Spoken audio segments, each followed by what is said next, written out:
Good evening, everybody. Welcome back to the Football Market channel. Thank you very much for tuning in. Transfer show special on a Thursday evening. I know it's late, it's 10 o'clock, but I wanted to cover the news, wanted to cover the story surrounding Tyler Dibling, and it's a great opportunity to get you guys involved in the conversation as well. I want all your thoughts, all your reaction, because it has been reported today, and it looks very much true that Southampton have rejected Everton's £27 million offer for teenager Tyler Dibling. Everton now are reportedly considering returning with an improved £35 million bid, which would be very close to what Southampton are reportedly, from what you're reading tonight from different sources, that they would probably take just over 40 million for Tyler Dibling. What's your thoughts to that?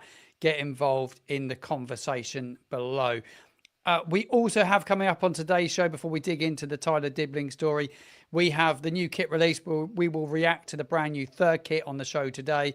We'll get your reaction later on in the show. That's at the back end of the show.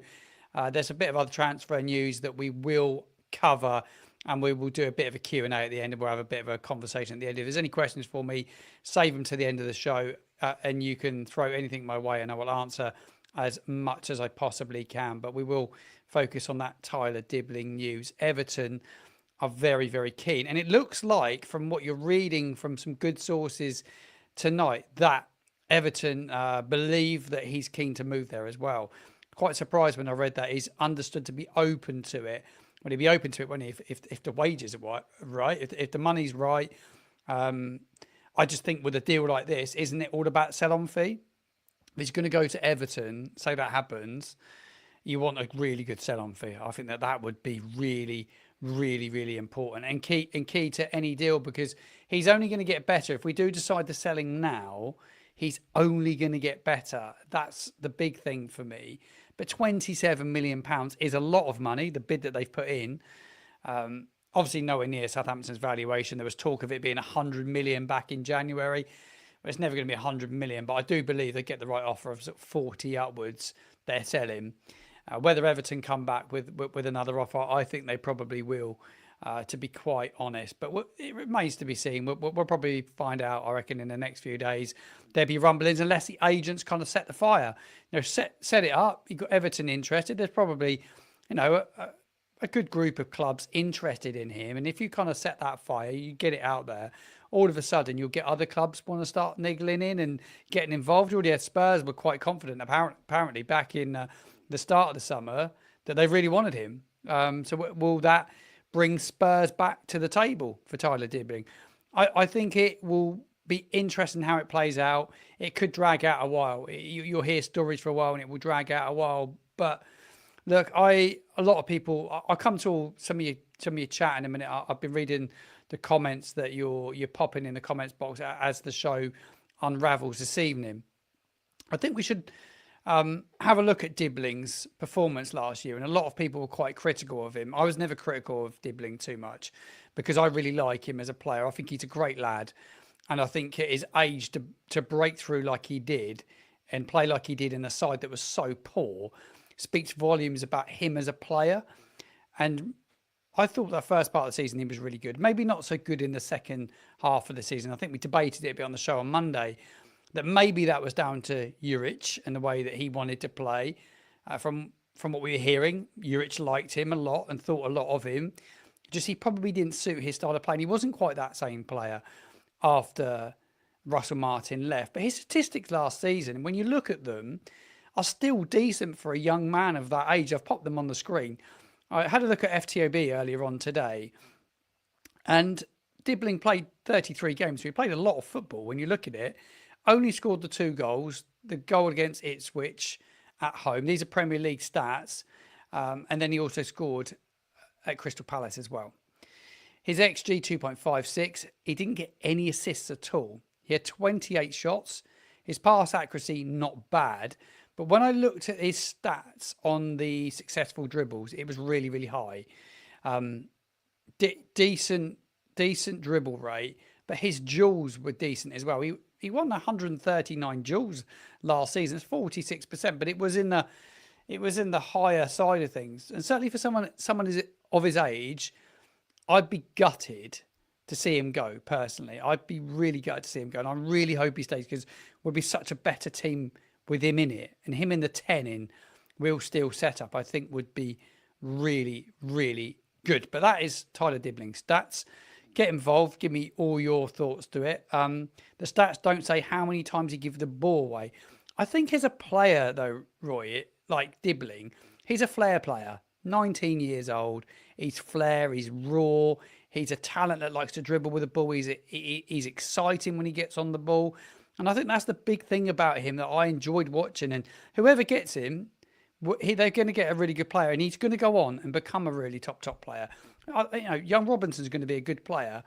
But I think we're very fortunate to have a player like him. And I'm certainly one not to be wishing somebody that's got this amount of talent away. And a lot of fans, oh yeah, I'm not bothered about it. I'm pretty bothered about it because I think he's a top player. Like, I'm resigned to losing him, but I think there's a few people saying in the comments box below about like his flair, and he is a proper flair player. Really few of you. So if you're watching on catch up, there's a live comment box as well. So I'm going to read a few comments out from the live comment box. James Pope said we should definitely sell Dibling as we have Robinson who looks better. I think Robinson looks really, really good, and he's a great player, and he's going to probably go on and potentially could become a better player. Robinson's that little bit younger and that little bit rawer, and he doesn't quite have the physique of Tyler at this moment in time. And I think Tyler's just that bit more mature in terms of like his body and the way he plays at the moment. I think Dibling is really transformed himself in the gym the last couple of years. He's done a lot of work in the gym. There's no doubt about that. 40 million for a nipper. Yeah, I take that. He'll be gone in January if he goes in a few months anyway. Yeah, no, I do agree with that. Max says we don't need the money. Unfortunately, the club do need the money. Unfortunately, they do. Look, they've got a really wealthy owner, but if you know they do need the money. I know that for a fact. They need to balance books, so they will probably raise or look to raise £100 million this summer, and I think we will. I think that's what we will raise. 40 million. It's a deal. Says someone else in the comments box below. Everton, surely he can do better than that. One day we might keep one of these class players. Still early, Pat.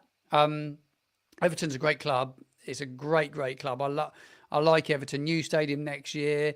A manager that in Moyes, would it suit him playing under David Moyes? I'm not sure, but look, he'd get more game time if he goes there than probably Spurs. And if he goes to like one of the big six, he probably won't get as much game time. He's probably looking at it and thinking, do you know what?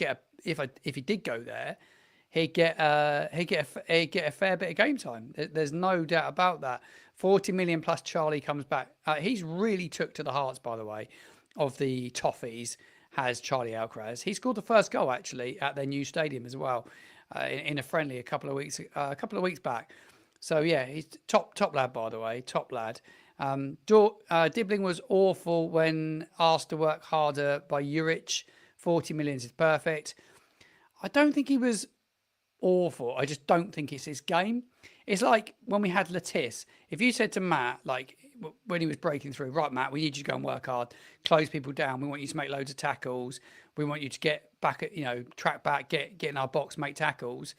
He wouldn't have done it. And it's just not his side of the game. You want him influencing the game, like top end. And that's why it didn't work for Juric. He didn't fit that. I just think playing at the top end of the field around the opposition's 18-yard box is where you want players like Dibling, someone that's going to pick the ball up and run with it. Paul, thank you for tuning in from New Zealand this morning. Well, it's morning there. We're going out live at just after 10 o'clock British time. I hope it's well there, mate.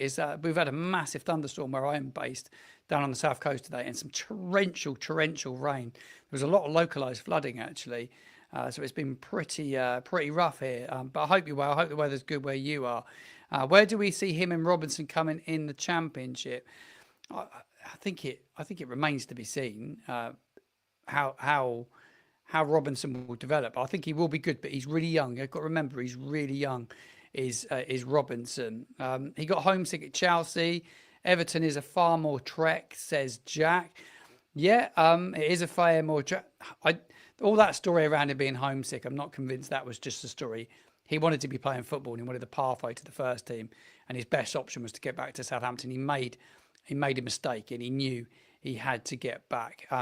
Roy says to me, what position would you play Dibling in if he stays? I think that's a great question, actually, Roy. In the 10 for me, in that role in behind the striker, because that's what Steele will play. He will play the striker, which will be Archer or Damien Downs, and then he play the two either side, and he plays a 10. I think in the 10 he could play there. Like, there's no doubt that Dibling could play there. But you've also got Fernandez as well, haven't you? So it's like Fernandez played deeper, didn't he, in the game against Espanyol last weekend. It'd be interesting to see how Steele sets up on Saturday. I will be there on Saturday for the friendly against Brighton and Hove Albion. A big test for Saints. Not the most inspiring friendly ever, is it really? We'd love to see a team from overseas. But look, it'd be a good test for them against a very good Premier League side. Yeah, I think it'd be interesting to see how he sets up. I wonder if they do wear that third shirt, Chalky. It'd be interesting to see. We will react to that very, very shortly. There is loads of Saints news that we'll bring to you as the show goes on. But my thoughts on Dibling is I love him. I want him to stay. Is it realistic? I thought it might be at one stage, but I'm not wishing him out the door by any stretch of the imagination. I think we're very, very fortunate to have such a young talent come through, and we're great at bringing young talent through. Aaron Ramsdale's medical apparently has been completed at Newcastle United, and that is going to be a loan by the looks of it. £4 million they're going to pay on the loan, and there's also an option to buy him, I was reading, for 25 million. So, and they're going to cover all his wages next season. So a fairly good deal for Southampton. I saw that there's a big debate going on a lot of social media platforms at the moment about whether we really need another goalkeeper. Adam Blackmore's tweeted tonight he kind of feels that we have two good enough goalkeepers. And we'll find his tweet actually and read it out. But he was feeling that we should prioritise our money in a way where we look to bring more attacking players in the final third. I think that's where he was going with his tweet earlier. I'm going to quickly find it whilst I'm doing this live stream this evening. So yeah, he went on to say, where is it? I don't know why there's such a sway of concern from some Southampton fans about replacing Ramsdale. Both Bazunu and McCarthy are more than good enough for the Championship in a team that should dominate the majority of games. And I don't think they're going to be asked to do things that put them under as much pressure with the ball at their feet. I'd rather spend the money on reinforcing the attacking options, far bigger priority. And I do agree with him to some extent, but I know a lot of people do want to see Saints bring in a goalkeeper. Give me your thoughts to that one in the comments box below. We have debated it a lot. I still believe that Big Gavin Bazunu will become the goalkeeper. But the big news is surrounding Tyler Dibling. Will Everton come back and bid 40 million plus for him? That's the only way they are going to get him. Right, what else do we have in the transfer show today? I spoke about Matheus Fernandez early on in the week. 10 clubs reportedly interested in the 21-year-old midfielder. He's now very high on Nottingham Forest's list of targets. Apparently, there's been discussions from a few reports I've read. Nuno wants a midfielder, and he is very, very keen on the Portuguese star. The big question to you, Saints fans, is how much is Matheus Fernandez worth if Dibling is worth 40 million? He's worth more, you would probably say, than Dibling at this moment in time, in my opinion. Southampton are interested in a winger, I read earlier on. There was reports that they've made a bid for a winger, and it was £8 million for Alves winger Carlos Vanessa. He's 26 years old. Bids currently deemed insignificant.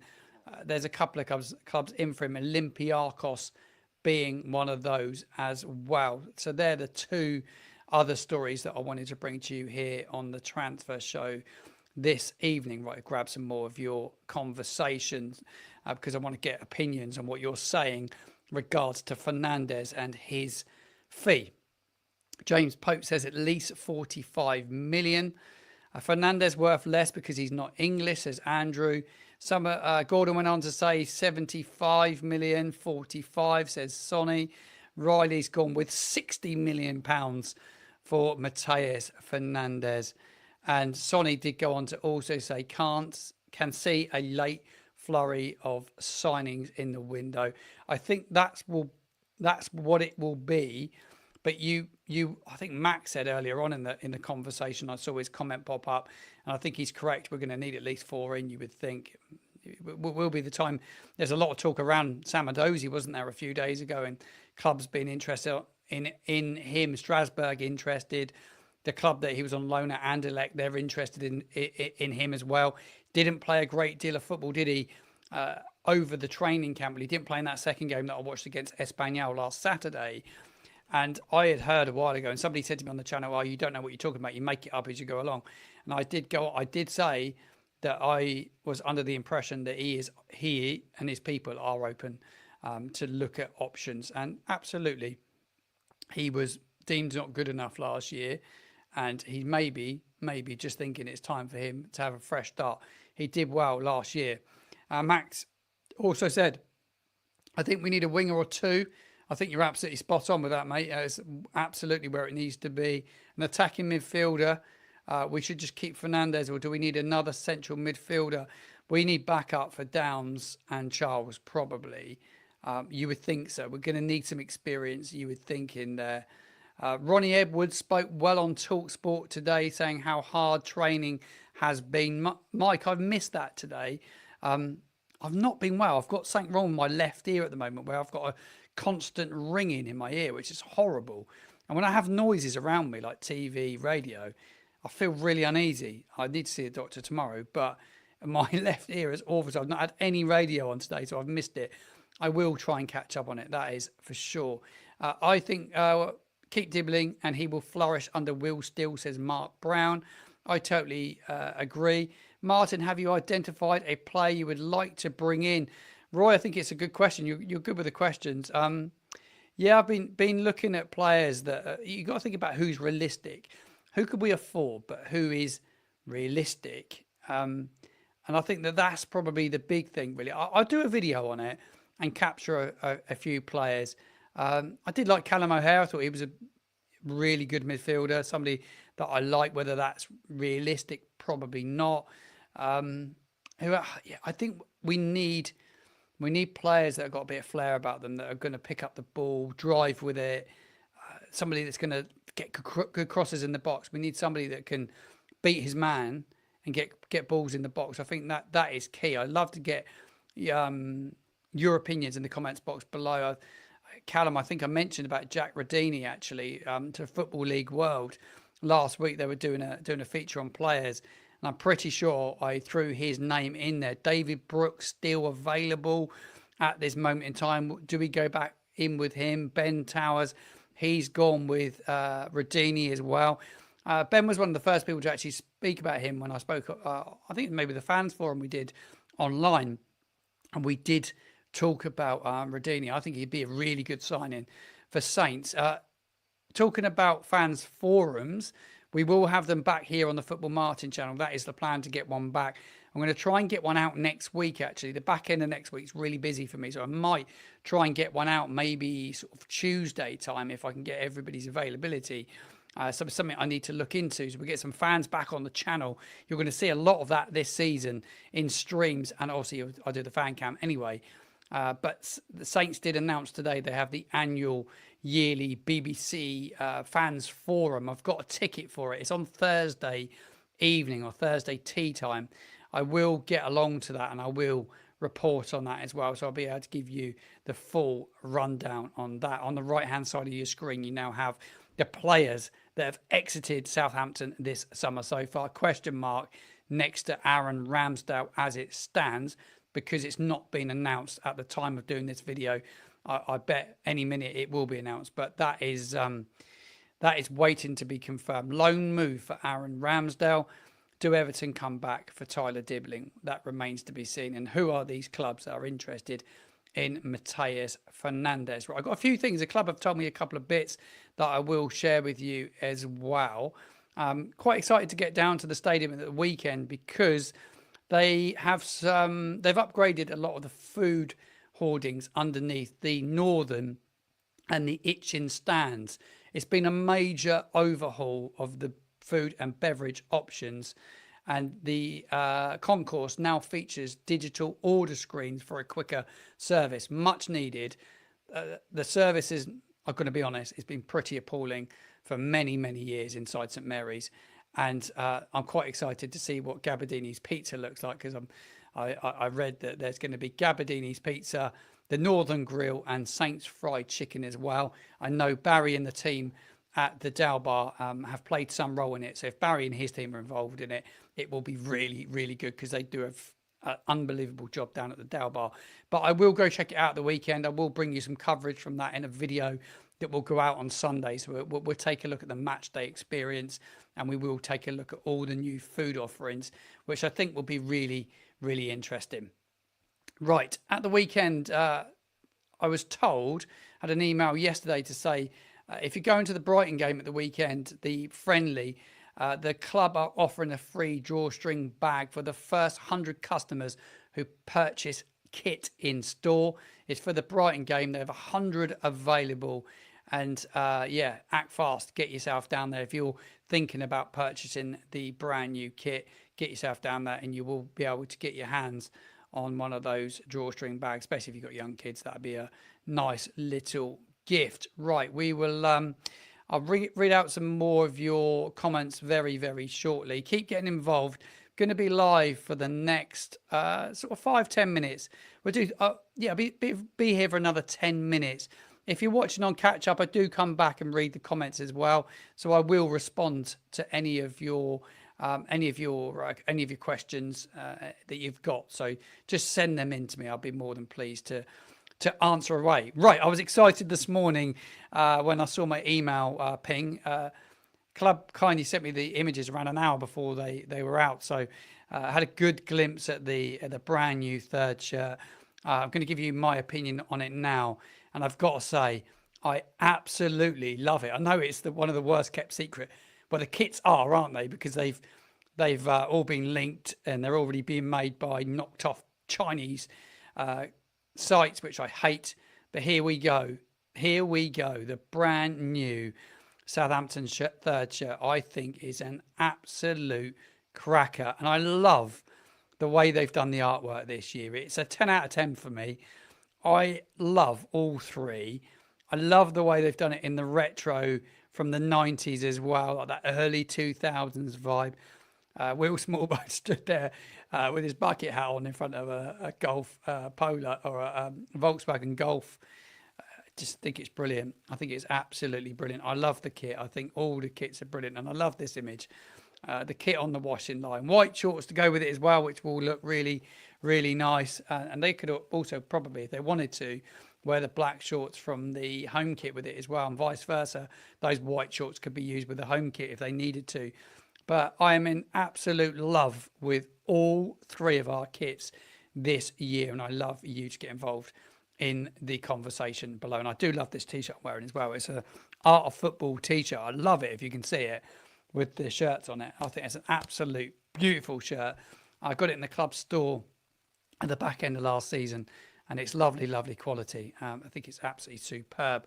I will get down the club store if you're not going to the game of the weekend, or if you're in New Zealand like Paul is, and if you're not in the UK. I had a lovely message from someone in Scotland today who tunes in, and he said he loves the channel because it gives him that insight into the club on match days.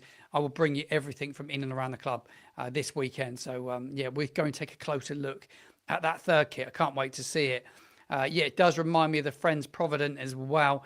I've got the original actually, and I was going to bring it down and bring it and show it to you actually, because I've got the original upstairs, and I totally forgot to bring it down to bring onto the show. But it is it's an absolute beauty. It was the first away shirt actually, the Friends Provident black and red one, that my dad stocked in his sports shop. We had a sports shop here on the Isle of Wight. It was called Sanders Sports after my surname, after his surname. But I worked in there a bit, and we got managed to get the deal to stock it in our shop because it was own brand and they didn't want it on the internet and in other stores and wanted to sell it direct. But because we're on the island on a a lot of people wouldn't cross to Southampton, they let us stock it. And that kit was the first one we stocked. It was brilliant. I got all the photos, everything. I will share it on my YouTube page. So if you're a YouTube subscriber, I will share it on my community page. You can see some of the images. There's a few images of me looking very young wearing that shirt, but it is an absolute beauty. I really, really like it. Pretty sure I had the original with Cash Lul on the back. He was good when he Hassan Cash Lul. What a great little player he was. Does your dad agree with the shirt? No, he loves the shirt, mate. He really, really likes it. Massive, massive fan of it. Caroline, thank you for tuning in. I love the third shirt. Really, really is smart. Yeah, I totally agree with you. Sonny's saying the same. Lovely shirt. Yeah, we've done great with shirts, Puma, this year. They've absolutely pulled it off. Talking about the ground now, James Archer, impressive stuff in and around the ground last season. The Dalbar live bands just need to get it right on the pitch. And that is it, James, isn't it? You get all the, and I know they take loads of criticism from like really fickle fans about the bars and, go to a local pub, whatever. A lot of fans will go to local pubs, but the atmosphere on match day is just like, fair play to Phil Parsons and his team for doing it. They've done a really, really, really good job. So I think it's brilliant. I think it's absolutely brilliant. I think it's going to get even better. You heard about the Gabardini pizza. It's absolutely brilliant. Absolutely brilliant. Can't wait for the fan cams. They'll be good this year. We're going to take them to a little bit of a new level for post-match and try and get some regular people that we use for post-match. And then if I'm not at a game and I'm doing watch-alongs, we will do a second show, which is going to follow up and it's going to feature all that content. So I'm going to be bringing all of it to you. I'm investing a lot of energy and time into this channel. Did you buy the retro shirt? Roy, which one did you get? Did you get the Friends Provident with the red through it? I'm a big fan of that. Big fan of that. It's a lovely, lovely shirt. Atmosphere next Saturday for Wrexham will be amazing. It's sold out. And that's the other story that I was going to wrap up with today, actually, here on the channel. And that all comes around the club and season ticket sales, because you, as a fan base, are absolutely insane. They said they've surpassed the total sales from the previous championship season a month ago.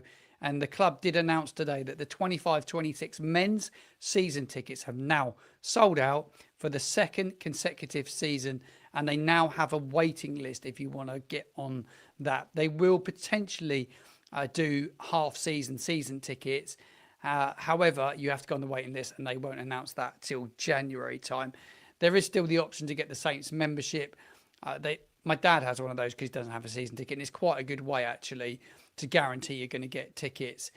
If you start to build up a bit of a portfolio, if you're quite new to going to games, I think it's important that you've got a membership if you don't have a season ticket. So great news on the season ticket sales at the club. Congratulations to everyone. And who would think they'd sell season tickets out after winning one home game last season, being one of the worst sides in Premier League history and being absolutely shit? We were terrible. It's after Watershed, I can swear. We were terrible, absolutely terrible. But we've sold the season tickets out, which is unreal. So the support is brilliant. I'm sure it will be a question, actually, Ben, as well, about the stadium expansion. Will they look to do that? Is that on the cards? I'm sure someone will ask that at the fans forum. Regards to how many tickets there's no confirmation to that. I will email and ask that question tomorrow because I think it's an interesting number that I'd like to know. And do the club have plans to extend the stadium? And you look at a lot of clubs up and down the country now, they're selling, season tickets are just selling out like left, right and centre. Look at Leeds, they've got a massive waiting list, and a lot of, I think Birmingham City, they've got a huge waiting list. I was prepping up my show that I'm going to do for the championship campaign. I'm going to do a predictor league where I predict teams to finish, like my prediction for the season. And I was reading into them. They've sold a huge amount of season tickets with a massive waiting list. And football is what we all love. And to be fair, you think about our price of our season ticket. A lot of people look at it, turn their nose up at it. It's actually very well priced. Look at mine. It was like 21 quid a game. It is really, really good value for money, really, when you get a season ticket. And like, if we have a good season and we set things off to a flyer against Wrexham next weekend, and we start to get momentum and we start to win games, and Will still gets the buy-in from everybody. It will be absolutely, it'll be brilliant inside St Mary's, and hopefully we'll get to see the Northern Wall really kick in and that atmosphere of build and excitement to build about a brilliant season once again. Right, it's been absolutely superb, the show. I've really, really, really enjoyed the show. Michael said lots of attention on the Championship this year because the club's coming up and the attention and the media around them. I'm looking forward to it. I'm with you, Mike. I think there's a bit of attention on those three that have gone up and how they survive and how they do going up to the Prem, but also the three that come up from League One, Birmingham, Wrexham, Charlton, and how they perform in the Championship. Because I think you got three really good sides. Because you look at all three that went up last year, stayed up. Can all three go up again? Do it? I think it's going to be, it's a massive season. Nathan Jones back down at St Mary's with Charlton Athletic. We've got Ruben Sellers with Hull. You've got really good Sheffield United side. There's Leicester City under a new manager. Those Friday nights against them, we owe them one big time, don't we? I just think it's going to be a brilliant season. There's some great teams to visit. Lots of Coventry, great club as well, isn't it? I can't wait to get back in there. And I was watching some videos actually this morning on my phone. I was deleting old pictures, and I actually come across the video of it was who was it scored that unbelievable goal against Huddersfield? The volley. It was unbelievable volley. It come up on my phone. I was flicking through the goals, and it was just like, wow! It just took me back big time. It's just like, give me those little goosebumps, like on your arms. It's just like that noise in the stadium. We haven't heard it for so long, and just to be back in amongst it, it's going to be insane. I literally cannot wait. My mind's gone an absolute blank on the goal scorer. He was at Leeds last year. Why has my mind gone an absolute blank? It's been a long day. Long day. Mark, thank you so much. Mark has been an absolute gentleman this evening. He has gifted 5 memberships to people tuned in. So Mark, thank you a lot. Thank you so much, because that's a massive help for me, and I really appreciate you doing that. And there'll be some nice content this weekend. I'll do some members content, and there's some members posts that I'm putting on there as well on the community page. So keep an eye on the community page.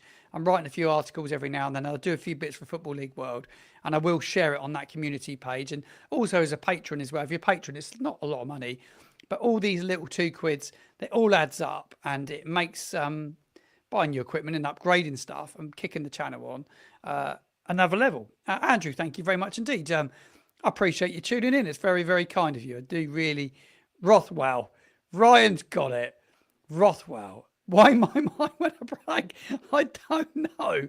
Just like totally went a blank. So, thank you very much. I got another new member there as well, DC Joe Nelson. Thank you so much. I really, really appreciate that. It's really kind of you. I will do some exclusive content for members only. I think it's 2 quid. And I will put like little fan cams. I'll do some bits. My dad, who's a bit of a legend, football dad's funny. Always got a good story about the opposition and ex-players. We'll make sure we get him on and do some cool podcasts. And I do have some guests coming on the show. I always name them and then they let me down. So I probably shouldn't name them. But I have got some guests lined up. I don't think Ricky Lambert's going to let me down. So I can name that name. Loads of watch-alongs, Kevin. Absolutely, mate. There will be those. Looking forward to the watch-alongs with you this season. I watch the games alone here in the US. Oh, mate, that'd be a pleasure. And that's why I do it. It will be absolutely class. Not only will you get the watch-along, you're going to get the build-up.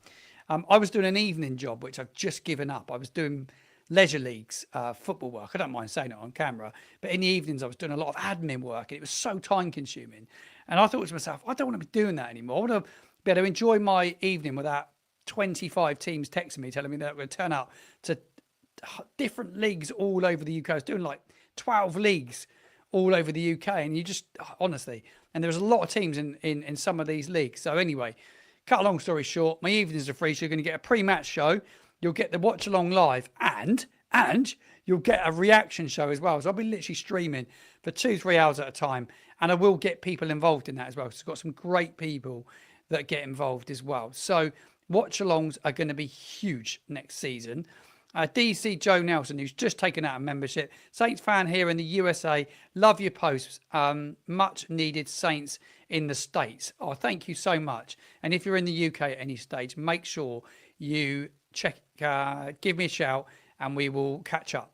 Whatever happens, definitely. Just going to do a few more of these comments before I go. Martin, great content, top man. Thank you very much. Did great content. I did the Premier League shirt review. Probably shouldn't have done it, actually. Wasn't the greatest video ever. But yeah, I'm going to just real focus on Southampton. That's my love. That's my passion. I want to cover other games, but the channel is Saints fan. So it is a Saints fan channel. And that's what I want it to be. And it will get better and better as next season goes. Right. It's been a pleasure. I must go. It's 20 to 11 at the time of recording. If you're watching on catch up, make sure you get involved in all the chat we've had this evening. The big story is around Tyler Dibling, and that is why I fired up this show this evening, because Saints have rejected a bid from Everton of £27 million for Tyler Dibling, and they are expected to come back with another. Good night, everybody. I will see you in another stream very, very soon.